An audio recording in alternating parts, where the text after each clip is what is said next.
अरे बाबूजी आज इतनी देर तक सो रहे हैं। बाबूजी को सोता देखकर मनीराम चौंका। रोज तो बाबूजी सुबह 6 बजे ही सैर करके आ जाते हैं, लेकिन आज क्या हुआ? पास जाकर बाबूजी को देखा। बाबूजी का बदन बुखार से तप रहा था। हे भगवान, बाबूजी को तो बहुत तेज बुखार है। अब मैं क्या करूं? मनीराम परेशान होकर सोचने लगा। अभी जाकर नरेंद्र भैया को बताता हूँ। लगता है आज बाबूजी को अस्पताल ले जाके दिखाना पड़ेगा। मनीराम ने घर के ऊपर के हिस्से, जहाँ बाबूजी के दोनों बेटे नरेंद्र व सुरेंद्र के कमरे थे, उनको आवाज लगाई। नरेंद्र भैया, नरेंद्र भैया। क्या हुआ मनीराम? कौन सा पहाड़ टूट पड़ा है जो सुबह सुबह इतना चिल्ला रहे हो? नरेंद्र की पत्नी सुधा चाय का कप पकड़े हुए बाहर आई। भाभी, वो बाबूजी को बहुत तेज बुखार है। लगता है डॉक्टर के पास ले जाना पड़ेगा। मनीराम एक ही सांस में बोल गया। बड़ा आया डॉक्टर के पास ले जाने वाला। पैसे क्या पेड़ पे उगते हैं? सुधा ने हाथ मटकाकर कहा। ये ले, मैं बुखार की गोली देती हूँ, तू जाके उन्हें खिला दे, ठीक हो जाएंगे। इतनी जल्दी कहाँ जान छोड़ने वाले हैं तेरे बाबूजी? सुधा बड़बड़ा उठी। मनीराम दौड़कर गया और बाबूजी को उठाया। उठिए बाबूजी, दवा खा लीजिए। बाबूजी को दवा खिलाकर मनीराम ने फिर से लिटा दिया और खुद बाबूजी के पैर दबाने लगा। कितना कुछ बदल गया है इन 2 सालों में, मनीराम सोचने लगा। जब मालकिन थी तब कितना सही था। सभी मिलजुल कर रहते थे, बाबूजी और मालकिन का ख्याल रखते थे। पर मालकिन ने बाबूजी का साथ क्या छोड़ा, सारे रिश्ते ही जैसे रूठ गए हों। मालकिन, आप क्यों चली गई हम सभी को छोड़कर, बाबूजी को छोड़कर? मनीराम की आंखों से आंसू गिरने लगे। सरस्वती, सरस्वती। बाबूजी नींद में बड़बड़ाए। क्या हुआ बाबूजी? आप ठीक तो हैं? कुछ चाहिए क्या आपको? मनीराम ने बाबूजी का सिर सहलाकर देखा। बुखार उतर चुका था।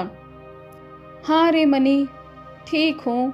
वो सरस्वती आई थी सपने में, पता नहीं क्या कह रही थी।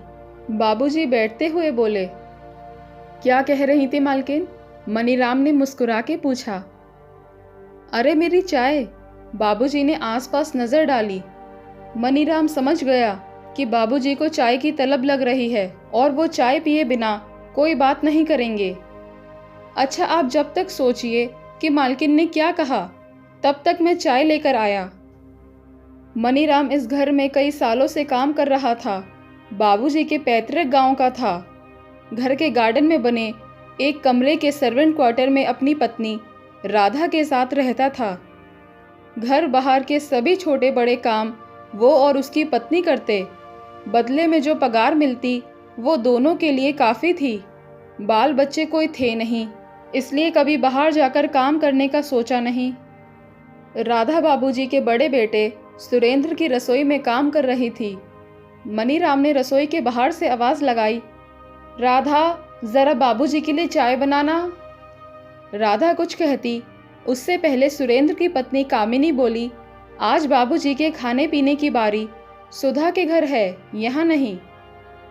मनीराम खून का घूंट पीकर रह गया। उसने फिर नरेंद्र के कमरे के बाहर से आवाज़ लगाई।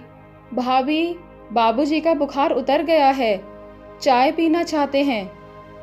चाय? ये कोई टाइम है चाय पीने का? 10 बज चुके हैं, अभी थोड़ी ही देर में खाना बन जाएगा तो ले जाना। पर भाभी, मनीराम ने बोलना चाहा। सुना नहीं तुमने?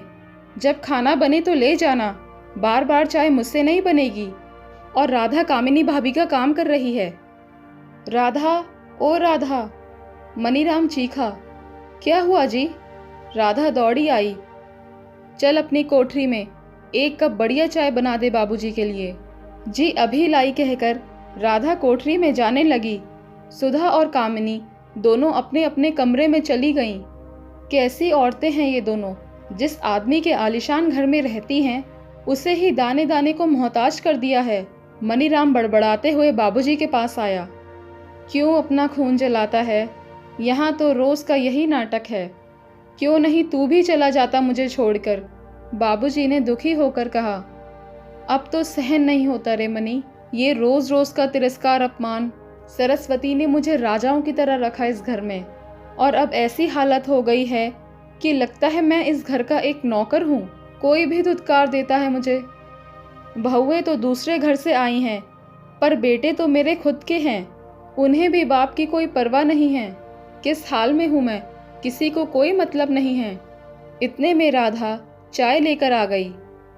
बाबूजी चाय, राधा बोली।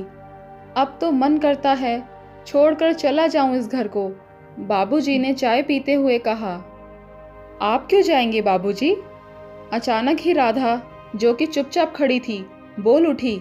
मनीराम और बाबूजी दोनों एक साथ राधा को देखने लगे। हाँ बाबूजी, आप क्यों जाएंगे घर छोड़कर? राधा पुनः बोली। ये आपका घर है बाबूजी। और कमरे में सन्नाटा फैल जाता है। लेकिन बाबूजी के दिमाग में रोशनी की किरण फूट चुकी थी। बाबूजी मुस्कुराते हुए बोले, तू पूछ रहा था ना मनी, तेरी मालकिन क्या कह रही थी मेरे सपने में? क्या बाबूजी? मनीराम बोला। यही कि आप इस घर के मालिक हैं, फिर आपने अपनी हालत ऐसी क्यों हो जाने दी? मैं समझ गया मनी कि सरस्वती भी मुझे यही समझा रही थी जो राधा बिटिया अभी कह रही थी। तू चल अभी मेरे साथ। कहाँ बाबूजी? मनीराम बोला। मेरे दोस्त अशोक के यहाँ। वो वकील है, मुझे कोई बेहतर तरीका बता सकता है। और दोनों अशोक जी के घर के लिए निकल गए। दोपहर के 2 बजे सुधा ने राधा से पूछा, क्यों राधा, ये बाबूजी और मनीराम कहाँ गए हैं? जी भाभी, मुझे नहीं पता।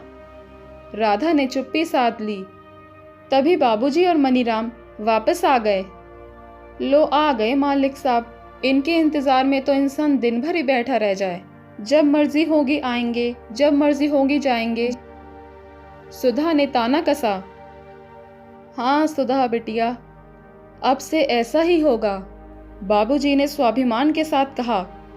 जाओ, जाकर नरेंद्र को बुलाओ, बाबूजी ने आदेश दिया। पर वो सो रहे हैं। सुधा की आवाज लड़खड़ा गई बाबूजी के आत्मविश्वास के आगे। जगा दो, बाबूजी बोले। राधा, तुम जाके सुरेंद्र को भी बुला लाओ। क्या हुआ बाबूजी? सुरेंद्र और नरेंद्र आते ही एक साथ बोले। और आप कहाँ गए थे? वकील के पास, बाबूजी ने जवाब दिया। लेकिन क्यों? सुरेंद्र बोला। वो मैं बताना तुम्हें ज़रूरी नहीं समझता। ये घर मेरा है, मेरे नाम रजिस्टर है। तो अब से तुम लोग अगर यहाँ रहना चाहते हो तो प्रति परिवार बतौर किराया 10,000 रुपया महीना देना होगा। खाना मैं अपनी मर्जी से तुम दोनों में से किसी के भी साथ खाऊंगा, जो कि मेरी पसंद और स्वास्थ्य के हिसाब से बनेगा। और सबसे ज़रूरी बात, जिसका भी व्यवहार मुझे गलत लगा उसे जब चाहूँ अपने घर से निकाल सकता हूँ। उम्मीद करता हूँ आप लोगों को बात समझ में आ गई होगी। आप ऐसा कैसे कर सकते हैं बाबूजी हमारे साथ? नरेंद्र ने खिंचकर कहा। जैसे तुम लोग कर रहे थे मेरे साथ, उसके आगे ये कुछ नहीं। बाबूजी उठ खड़े हुए।